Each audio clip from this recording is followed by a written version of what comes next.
Welcome to What the Duck, a podcast with real experts talking about direct spend challenges and experiences. And now, here's your host, SourceDay's very own manufacturing maven, Sarah Scudder. Thanks for joining me for What the Duck, another supply chain podcast brought to you by SourceDay. I'm your host, Sarah Scudder, and this is the podcast for people working in the direct materials part of supply chain in manufacturing. I'm at Sarah Scudder on LinkedIn and at S. Scudder on Twitter. I've decided to change things up a bit and incorporate past interviews I've conducted from our LinkedIn Live events because I feel the content is good and relevant to our podcast audience. So today, here's an interview from a LinkedIn Live show I hosted earlier this year. Craig is part of the Procurement Foundry community that Mike Cadeau started a few years ago. I've been a big supporter and part of the network as well. So we got to meet up in person for their first ever conference, and it feels like it was longer than 2 weeks ago. But nice to see you again, Craig, and have you on the show. Great to see you and really good to be here. Thanks for the invite. So I love fun names and I love the name Lone Wolf. I think Paul and you've got a core group of 10 or 12 of you. So can you describe to me what is this Lone Wolf group? Sure. So it's really about small procurement and sourcing or vendor management teams that are a bunch of us are a team of one, and then others have smaller 2 to 3 people-sized teams of running the procurement organization within their different entities, right? So a lot of work with a bunch of us switch between the tactical and the strategic on a daily basis. So it's just, I think we face maybe some different challenges than larger procurement teams, and we're definitely juggling and keeping a lot of balls in the air as we're going through our day to day. Yeah, I from talking to you and some of the other lone wolfers, it's you guys are either a team of one or a very, very small team. So you're tackling and having to figure out how to prioritize what to work on because you don't have a lot of resources. Right. So Craig, you and I share something in common in that we both chose to major in marketing. So would like to have you tell me a little bit about your college experience and why marketing. Okay. So my sister is 5 years older than me, and we both went to the University of Oklahoma. She went through the journalism school and majored in advertising, and I kind of thought that might be fun because I thought of myself as creative, even though I have no musical skill or artistic skill or anything like that. But so she told me, listen, don't do what I did. Get a business degree. There was a marketing degree with an emphasis in advertising. So I chose to go that route. Never got into marketing per se, but I went into sales and sales engineering after that. Well, we'll have to get into a little bit later about some of the similarities and differences between sales and marketing, because I don't think everyone realizes sometimes the overlap. Right. What was the most important thing that you learned in your undergraduate program when you were majoring in marketing?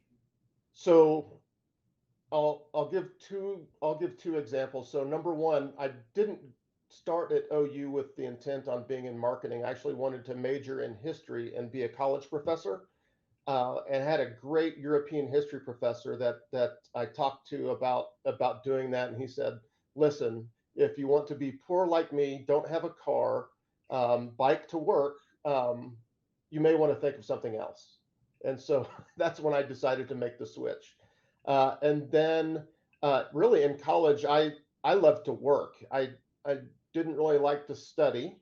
So I had about 3 different jobs while I was at OU, which I really just wanted to work all the time and make money. But I had some really great sales and sales management classes that stuck with me. But I've moved on since then. So, when you started college, what did you think you wanted to do after graduation? Well, when I started, I thought I would become, hopefully becoming a history Yeah. professor.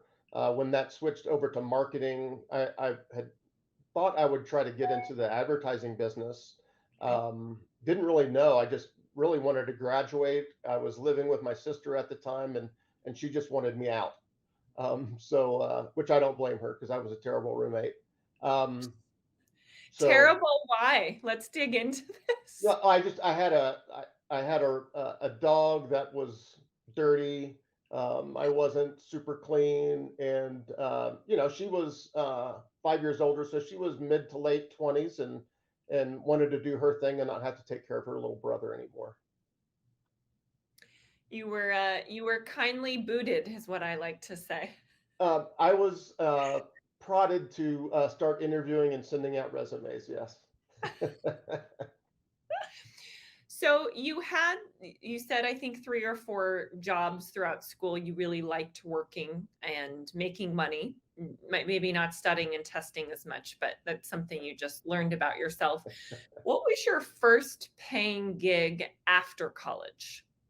So I moved to an even smaller town in Oklahoma where a young man that was still at OU, he had a RAM manufacturing business. So for RAM memory and it was primarily for Apple computers. So I joined his sales team and sold RAM memory on a commission only basis with customers in the US. And then we sold internationally. So my territories were Scandinavia, had a couple of customers in the UK, a couple of customers in France, and then a few in South Africa as well. So, smaller town meaning how many people? I, if I recall, there was a 4-year university there. I think with the college, it was about 18,000 people. So Wow, that yeah, is tiny. it was fun. It was a really fun little town, good people. When I was working there, they did not have liquor by the drink, so you either had to join a club or do that type of thing at your home. And but after I left, I think that passed. It finally passed a few years later. But it was a really great way to start a career. Um, I had I had some success. The memory market fell about 80% from a pricing standpoint, and so the paycheck started dwindling a little bit, and I got a little um, wanderlust and needed to spread my wings and get out of Oklahoma. Mhm. So, what did you do next? Yep. So I moved to Atlanta. My father was in telecom with Conoco.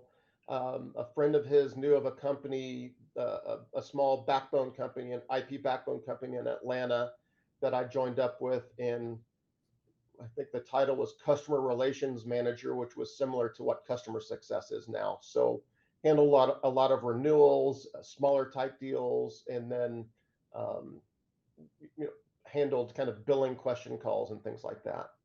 And then I followed my boss there to a few other stops in that same space in Atlanta.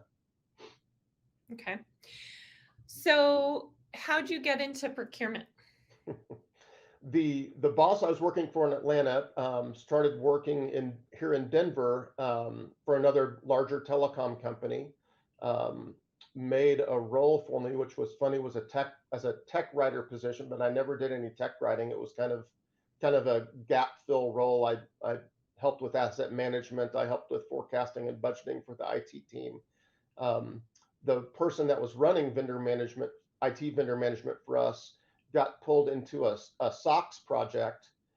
He knew of my sales and engineering background along with my boss, and he said, "I'll teach you how to do this, and you'll love it."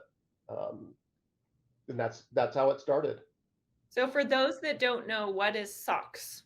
What Sarbanes-Oxley compliance? So various financial controls around risk mitigation and things like that. So, it kind of seems like this job was created for you. It was.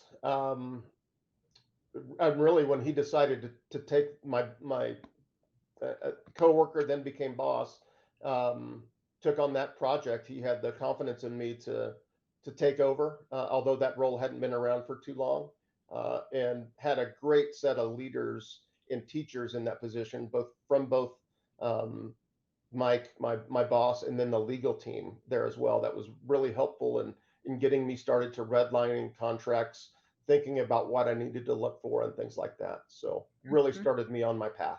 You kind of had this position created for you. You're redlining contracts. You're learning more and more about procurement. What did you do next? So the boss that took that SOX effort went to another company, a large financial services company, was there for a few months and asked me to come on board to join his IT sourcing team. So I did that, um, and did various sourcing types of engagements, from hardware, big enterprise software, some network security, professional services, things like that. So, and then stayed in that role for 6.5 years. And then actually moved into our operations and infrastructure team, doing some similar type of activity, but not direct negotiation with the vendor. It was more around service costing, IT planning and budgeting and forecasting, and that type of activity, and some other one-off type projects as well, but still stayed close with the vendors and things like, and the internal clients as well. So, how does someone get good at IT sourcing if they don't have an IT background? So ask for help. Uh, the those first two positions and companies, where I started off in the career, had really good engineers that loved to whiteboard, um, either technical diagrams or things like that, and explain to me about the products or the services or the components that I was helping to procure.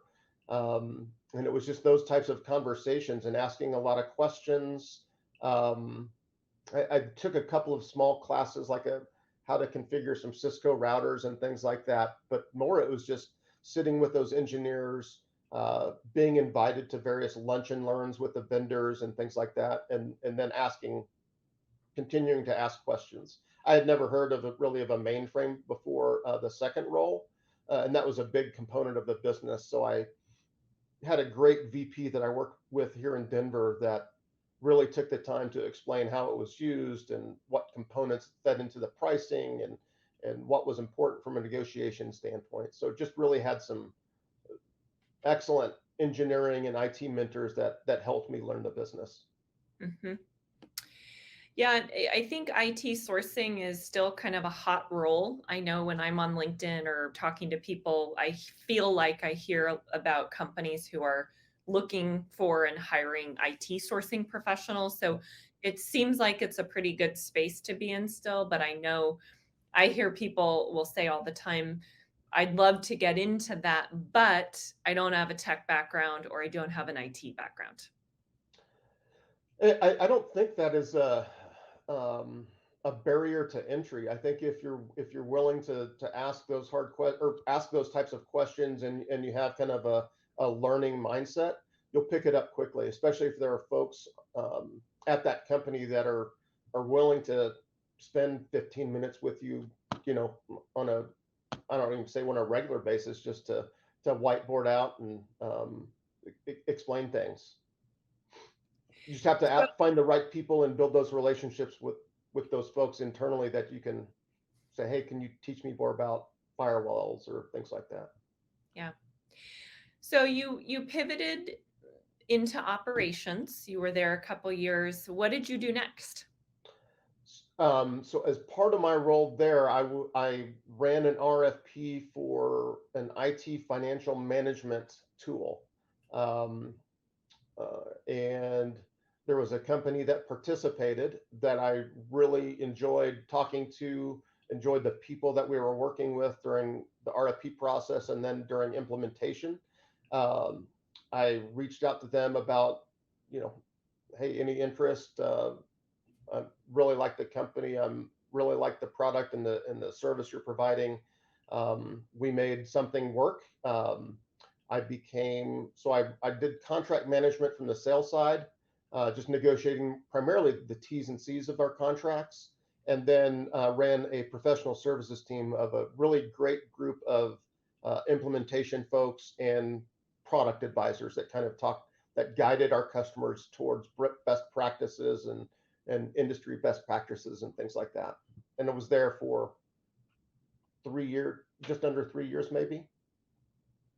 Okay. They received some private equity funding, as you know, a lot of smaller companies do, and the middle management there was asked to leave, and so I did, and that's when I knew at that point I wanted to get back into vendor management, sourcing, and procurement.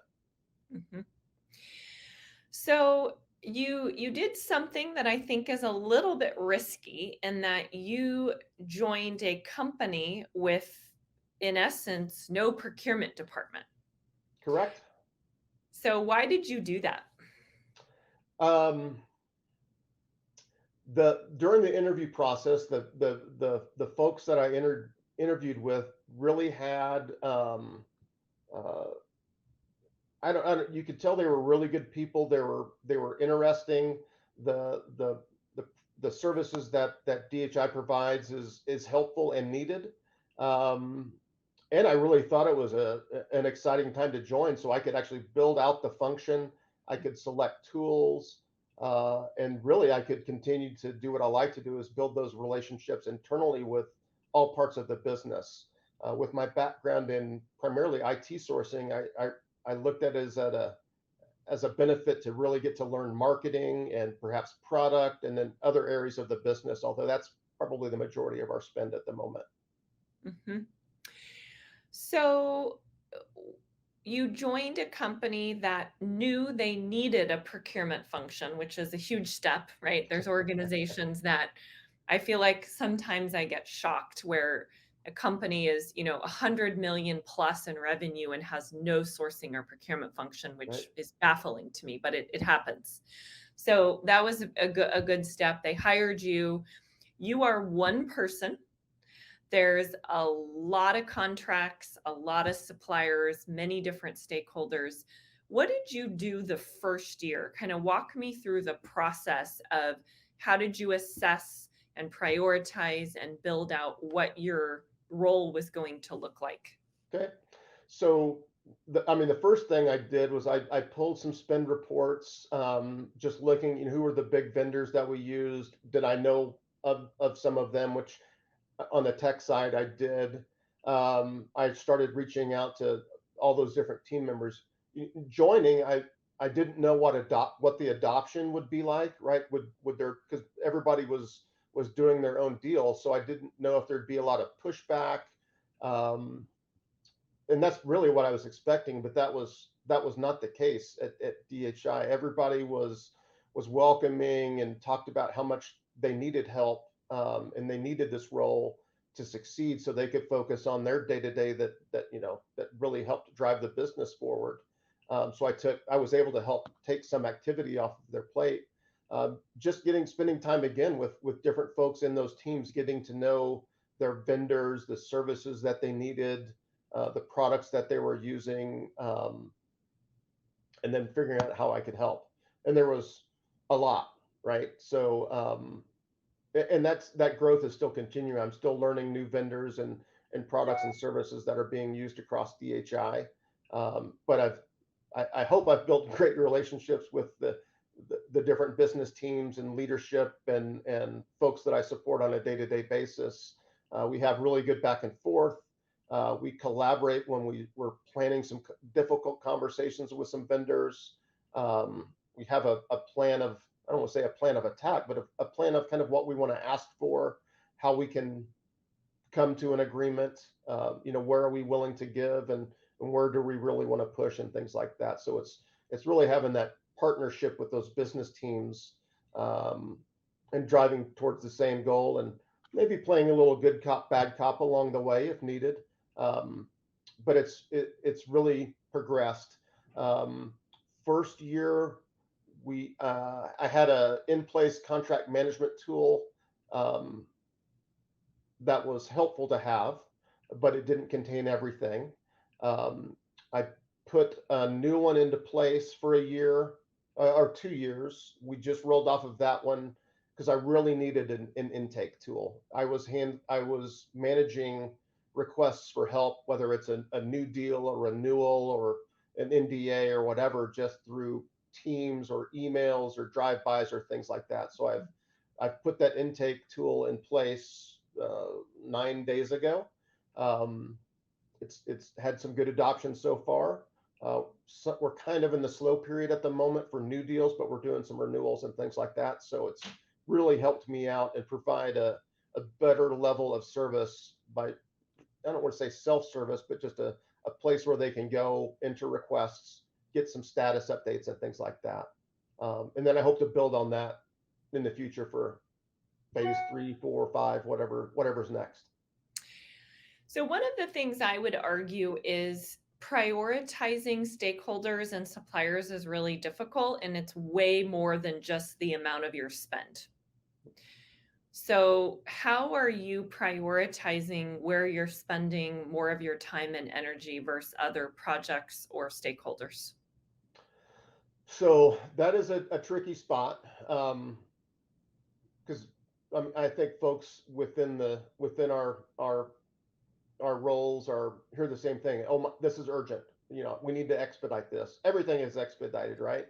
So it's really trying to uncover what's the actual timing? When is the required due date? Renewals, those are easy, right? But for the new deals, it's trying to plan what's important. So what's a big impact? We've got a couple of larger projects slash engagements going on that are taking priority at the moment, that are impactful to the business, that are taking good priority right now, away from some smaller deals, or maybe less important deals. But I'm still striving to get those through and completed on time as well. But having that intake tool where I can and set my priorities is supremely helpful. And if I I would can speak to that, what's taking priority, they understand, the different business units understand what's driving that prioritization. I would argue risk is really important. The spend may not be as large, but if it has a significant impact to the company's security or financial risk, and also impact to revenue. I'm in the Absolutely. I'm in the direct materials world, and there may be a 3-cent bolt that a company buys, and maybe they only spend $10,000 a year, but that may take priority over a multi, $1 million contract if that bolt will prevent the production line from running if it's not there. Absolutely. And I think that's where good communication across those business teams and leadership is important, because you can understand those impacts and uh, schedule accordingly. So we have a comment from Larry Lang. Hello, Larry. Larry is joining us from Canada today. Shout out to a fellow Procurement Foundry member. He says planning for difficult conversations is extremely important. So would like to have you, Craig, maybe elaborate a little bit on this. Couldn't agree more. Especially, I think right now in our realm, within, let's say some SaaS providers and things like that, we have those annual increases come renewal time. Some folks are attempting to raise those really high, uh, working with the business teams before that to say, okay, have they provided any better service? Are we getting additional benefit from the tools that we're renewing, or things like that? That would make that increase more palatable, or is this just an increase because of inflation or things like that, right? Some of the economic impacts that are hitting everybody at the moment. Being able to plan for those conversations is making those conversations not easy, but we're able to deliver the message in a more constructful manner. Mhm. So you're a team of one. There are some people who are live with us today that I would consider lone wolfers, but maybe they have a couple team members. Lucky. Here's one who's laughing at our lone wolfer, haha. So I'm not sure if Guivo's a lone wolfer or not, or just likes the title. But um, what what advice do you have for people who are wanting to figure out how to prove or show their value to the executive team? So you can, one, keep your job, but also potentially get budget. I'm sure many times you think throughout the year you'd love to have a couple more people on your team, but you have to build out a business case for that. Absolutely. I I knew for me where we are as a company at the moment, headcount would be great, but really for me getting the right first set of tools was really important. I really needed the intake request to manage um, the things coming in from the internal teams where they needed help, whether it was a request or an NDA or whatnot, and then being able to have the contract database to where I could look up renewal periods or notification periods and things like that, just to manage the renewal book of business as well. Um, I did have to build a small business case uh, for the tooling, because all I had in the budget when I started was the legacy contract database that didn't really meet my needs, um, and so I had to build on that dollar amount and show where that could create additional value across the team. With as being a lone wolf, being able to provide some of that self-service type of activity uh, helps free up a little bit of my time to do more of that tactical type of work. Mhm. What skills do you think are important for a lone wolfer or somebody who's on a very, very small procurement team? So I'd say first of all, you have to be a little bit of crazy and like a little bit of chaos, A because little bit or a lot of crazy? maybe a little bit of crazy, but a lot of chaos. Because the demand is fast and furious. It's without a tool, it got difficult to be able to prioritize and to just remember everything. I did a small thing in Excel, I did a small thing in Smartsheet, which helped, but really to be able to manage approvals and whether I'm getting budget approval from FP&A or legal approval on T's and C's and things like that, I really needed something to track all of that just to maintain my peace of mind. Um, Being able to communicate and have difficult conversations with either internal folks or vendors is important. Um, I think in this business, in our business, there are times where you get frustrated. Trying to maintain a level head, I think, is key. Not burning bridges, because at some point you're probably going to need some help. It may be from a vendor that you've stopped using, but then perhaps they have a new product that comes and solves a problem for you. So you can't burn bridges. You have to be able to maintain a civil relationship. Maybe not a positive one, but at least a civil one. Mhm. Would you be open to sharing some of your personal goals for 2023? I always think it's really interesting to hear what different procurement leaders are prioritizing and focusing on. Sure. So I mentioned with the intake tool that I have that also has a contract management system attached. There's a spend management function in that as well. I'd like to be able to ingest some of our spend data and have some higher level conversations with our business teams about where their spend is going, uh, who the who we see as the big spend in those different departments. Are- You know, do we have the right allocation? Um, are there some vendors in there that may have a little bit of risk where we may want to shift some money around to spread that risk across maybe some more vendors, and just being able to provide more actionable data to those folks is really important for me for the next, I would say, for 2023.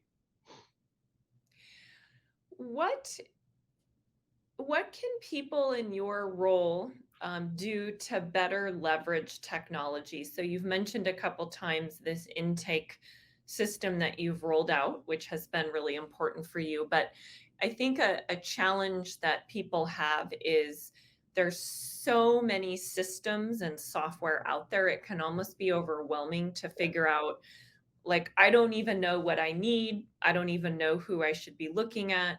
And then buying and implementing is a whole nother can of worms about actually getting people to change their ways and use something new. So maybe you could talk a little bit about some of your experiences with leveraging technology. So I'm going to give a huge shout out to the Procurement Foundry and the different Slack channels, especially the lone wolves. Um, so conversations that I have on there, within the lone wolf channel, we were talking about different intake tools and different contract management tools and things like that. And were those meeting, let's say, were those meeting people's needs, or was there a portion that it wasn't covering, and were you getting that elsewhere? So really using that community knowledge of what's available in the marketplace really helped me focus in on a few vendors to consider. And then hearing different experiences with those vendors really helped me align with who I wanted to target. Using technology, I will say I'm at Excel, um, but I did get better doing that in some of the IT financial management roles I had, and so my Excel skills are getting better. Um, that's another goal. But just being able to read and communicate the data appropriately, so leadership and business teams can take action on it are really important, especially at renewal times and impacts the budget with those annual increases and things like that. They make a big difference if you look at it over the large vendor community, right? So you think, oh, this 8% increase on this really small software deal doesn't really impact the budget that much.